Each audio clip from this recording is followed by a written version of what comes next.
quella sgrossatura tu valuti cosa lasciare in relazione alla prospettiva, quindi al futuro, no? Inevitabile della collocazione dell'opera, del trasporto della stessa.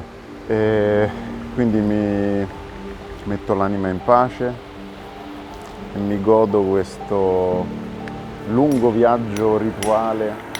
Mi sento paradossalmente, in parte anche un'illusione, liberato dalla responsabilità, no, di dover fare il dettaglio, quindi sono lontano da quel punto e se sto abbastanza attento e se sono abbastanza serio faccio una cosa che, come dire, è quasi priva di preoccupazioni, se non quella personale, di fare una cosa quantomeno con l'attenzione di chi ha un po' d'amor proprio.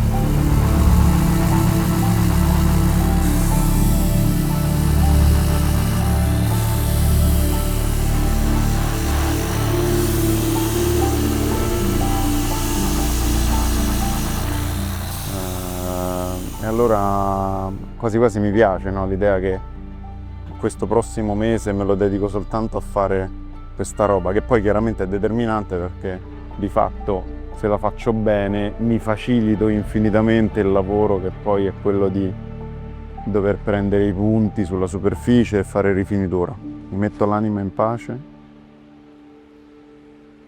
e vado avanti a fare polvere. Mi godo addirittura la pulizia serale.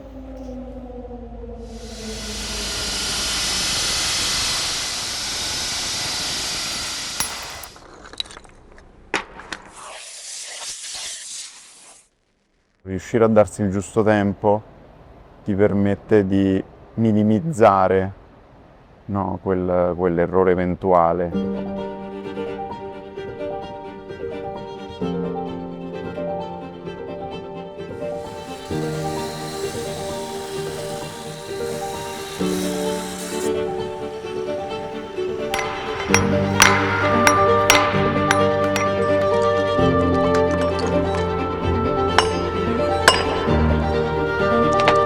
Capri, inizia una nuova avventura dopo un lavoro di più di un anno, che è meraviglioso, che è una prospettiva stupenda, perché di fatto amplia l'offerta del museo, no? E interviene in un territorio nuovo.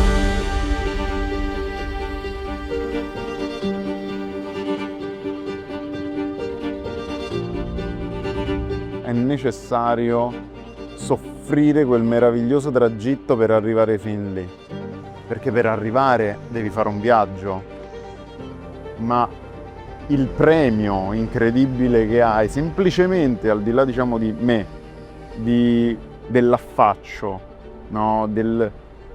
di questa dimensione che toglie completamente il fiato, e ritrovare lì, no, delle immagini che si sono caricate di un'attesa, che si sono caricate di un desiderio, proprio di una necessità mia esistenziale, di metterle a mondo e di farle vivere, no, in un luogo che energeticamente alla fine del mondo fa parte del valore stesso dell'esperienza. Le cose belle sono quelle che passano attraverso la sofferenza, non c'è niente da fare, sono quelle più sofferte, però poi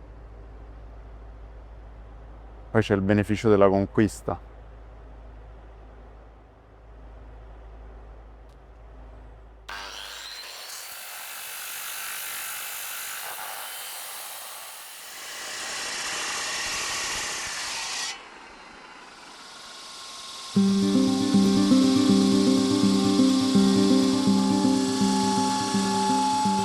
Per riuscire ad immaginare un museo diffuso, che non è diffuso in una città, ma è diffuso proprio in città diverse e che è accomunato da uno stesso sentimento, da una stessa gestione, da uno stesso coraggio, da una stessa anche difficoltà di fruizione.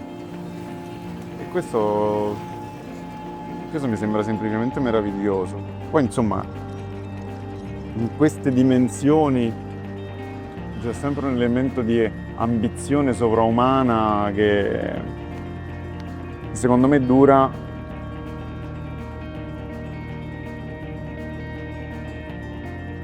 in una vita un attimo, no? È un attimo di un'esistenza, e quando ti rendi conto che sei lì e quell'esistenza è la tua e puoi intercettare quell'attimo, devi sfruttare tutte le energie che hai in corpo per trasformare quell'attimo in qualcosa di valore, ci devi quantomeno provare. Quindi quando oltre all'idea hai anche la consapevolezza che è il momento della tua vita per fare quella roba lì, lo devi fare, perché non torna più quel tempo, e questo è il tempo della David a Napoli, è il tempo del Museo a Capri, è il tempo di un progetto che possa mostrarmi qualcosa che esisteva soltanto come idea e alla quale noi tutti assieme stiamo dando forma.